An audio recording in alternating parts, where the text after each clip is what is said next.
Bismillah. Assalamualaikum warahmatullahi wabarakatuh. Waalaikumsalam warahmatullahi wabarakatuh. Oke, selamat pagi anak-anakku sekalian. Kita bertemu lagi pada hari ini di mata pelajaran IPA. Nah, sebelum itu, seperti biasa, kita harus berdoa terlebih dahulu agar pembelajaran kita hari ini berkah dan bermanfaat untuk masa depan. Berdoa dimulai. Amin. Berdoa selesai. Oke, selanjutnya Ibu akan absen terlebih dahulu.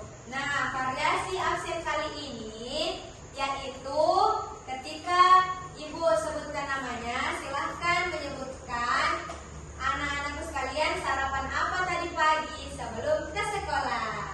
Oke? Oke, dari kelas 5 Maman Fatir. Nanti Ibu nasi goreng. Oke, nasi goreng. Kemudian Putri Nur Indah. Sandwich Ibu. Wow, sandwich. Oke, selanjutnya Lutfia. Oh, Lutfia sarapan telur. Telurnya digoreng atau direbus? Digoreng. Oh, digoreng. Oke. Selanjutnya yang Ramadhani. Nasi goreng Ibu, nasi goreng udang. Nasi goreng udang. Oke. Selanjutnya kita ke kelas 6. Ibu Hiban.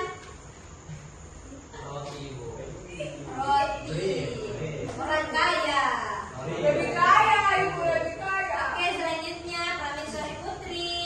Ikan kering Ibu. Ikan kering, subhanallah. Oke, selanjutnya yang terakhir Putri Lestari. Pizza Ibu. Wow, pagi-pagi. Wow, kayak begini orang kaya. Bisa dihitung pakai dari malam ini. Saya itu dari malam. Oke. Nah, sekarang anak-anakku sekalian, kita untuk anak-anak yang di kelas 5 dan di kelas 6 kita akan membahas lagi terkait jejak ajaib air atau siklus air. Nah, sebelum itu, yang dari kelas 5 ada yang masih ingat materi minggu lalu untuk di pelajaran IPAS? Fatir Ibu. Apa Fatir? Tentang Ibu. Tentang tumbuhan. Tentang tumbuhan, betul sekali. Kalau untuk di kelas 6? Tentang proses fotosintesis. Wah, iya benar sekali tentang proses fotosintesis. Nah, sekarang di kelas 6 dan kelas 5 sama-sama akan kita sama-sama akan mempelajari terkait proses terkait dari jejak ajaib air atau proses terjadinya siklus air. Nah, langsung saja kita masuk ke materinya. Oke, untuk sebelum itu, karena saya akan menjelaskan di kelas 5 terlebih dahulu, saya berikan LKPD kepada anak-anakku sekalian di kelas 6 untuk mempelajari. Jadi sebentar, langsung saja saya akan membahas materinya. Nah, untuk anak-anak yang di kelas 5, oh iya maaf. Nah, kompetensi dasar yang akan kita capai untuk pertemuan kali ini adalah memahami dan menjelaskan siklus air. Lalu kemudian tujuan pembelajaran yang akan kita capai yaitu mengenai yang pertama, mahasiswa diharapkan mampu untuk menyebutkan proses terjadinya siklus air. Nah, langsung saja kita masuk ke materinya yang pertama. Nah, sekarang kita masuk ke materinya. Jadi,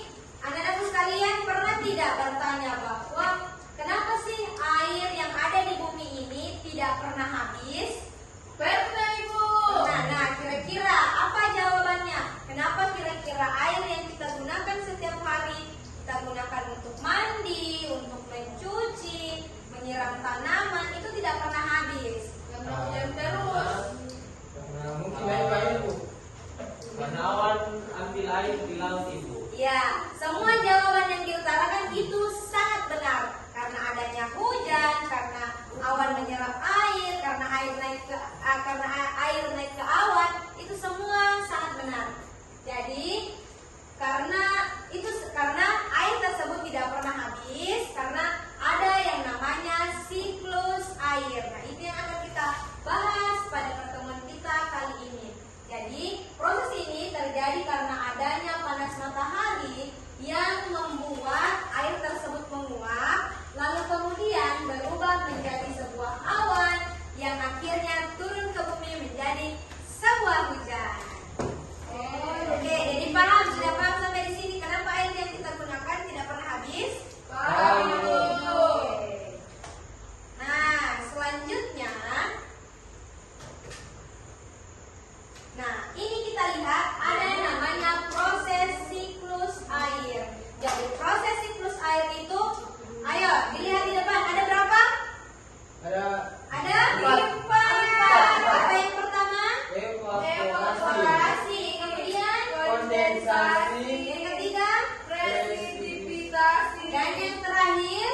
Infiltrasi dan Dan runoff. Runoff. Nah, jadi evaporasi adalah proses pertama dalam siklus air, di mana air yang dari laut, dari sungai, dari danau itu menjadi uap karena adanya panas matahari.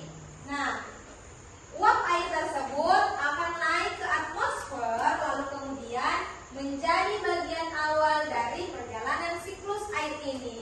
Nah, contoh sederhananya, ketika kita menjemur pakaian yang semulanya basah, ketika terkena panas matahari, maka air yang ada dalam pakaian tersebut akan menguap ke atmosfer sehingga pakaian menjadi kering. Betul sekali. Nah, yang kedua adalah apa tadi yang kedua?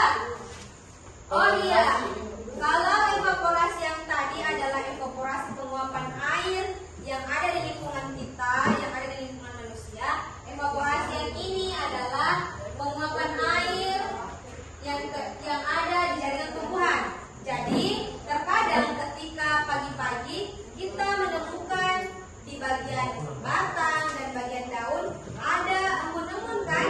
Nah, itu semua merupakan bagian dari evaporasi jaringan tumbuhan. Selanjutnya, tahapan kedua yaitu kondensasi. Betul sekali. Jadi kondensasi ini terjadi ketika uap air tadi naik ke udara, lalu kemudian ia bertemu dengan suhu dingin.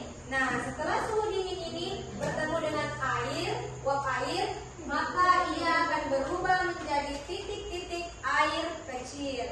Nah, titik-titik air kecil ini yang kemudian akan berkumpul lalu membentuk awan. Jadi, awan terbentuk pada tahap kondensasi.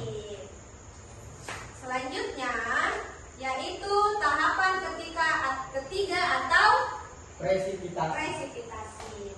Jadi, kalau di kondensasi awan sudah terbentuk, maka biasanya ketika awan sudah membentuk lalu kemudian sudah sangat banyak rintik-rintik air yang ditampung, maka biasanya akan terjadi apa?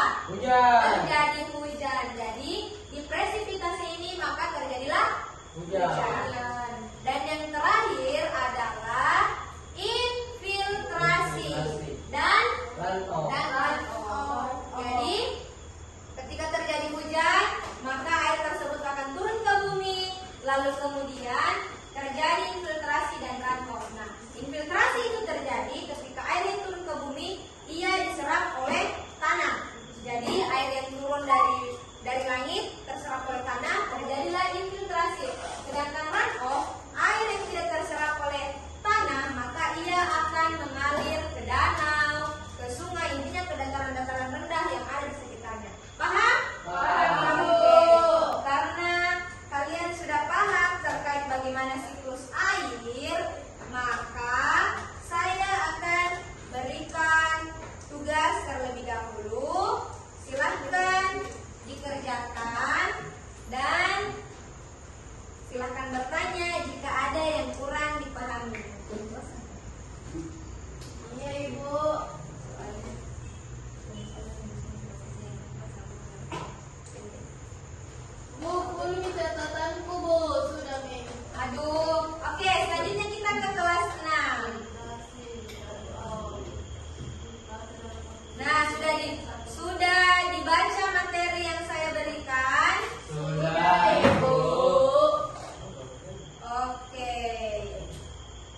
menjaga, apa yang akan terjadi? Ayo, apa kira-kira? Mungkinkah kita akan kekurangan air bersih? Iya. Ya, tentunya kita akan kekurangan air bersih. Kemudian kita akan Kesulitan mendapatkan air. ya, kita akan kesulitan mendapatkan air, kita tidak bisa memprediksi cuaca. Nah, itu semua yang diutarakan oleh anak-anakku sekalian sudah sangat betul. Jadi, nah di sini sudah ada 5 bagaimana caranya kita untuk menjaga keseimbangan siklus air. Oke, silahkan Tari membacakan poin pertama. Nah, bagaimana caranya menjaga keseimbangan siklus air? Jadi yang pertama itu menanam pohon agar air hujan mudah diserap oleh tanah. Oke, nah ketika misalnya tidak ada pohon yang kita tanam dan air tidak terserap, apa yang akan terjadi? Ya, akan terjadi bencana banjir. Yang kedua, Pramei, ayo dibaca yang kedua.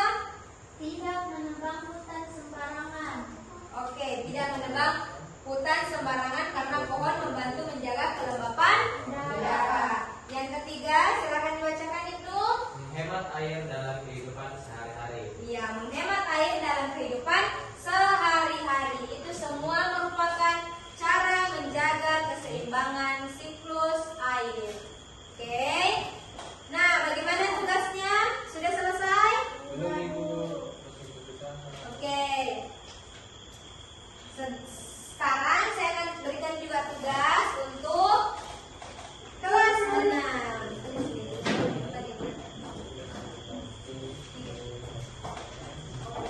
Oke, ada yang kurang dipahami? Ibu, bertanya dulu. Iya, silahkan. Filtrasi dan batok itu apa? Infiltrasi itu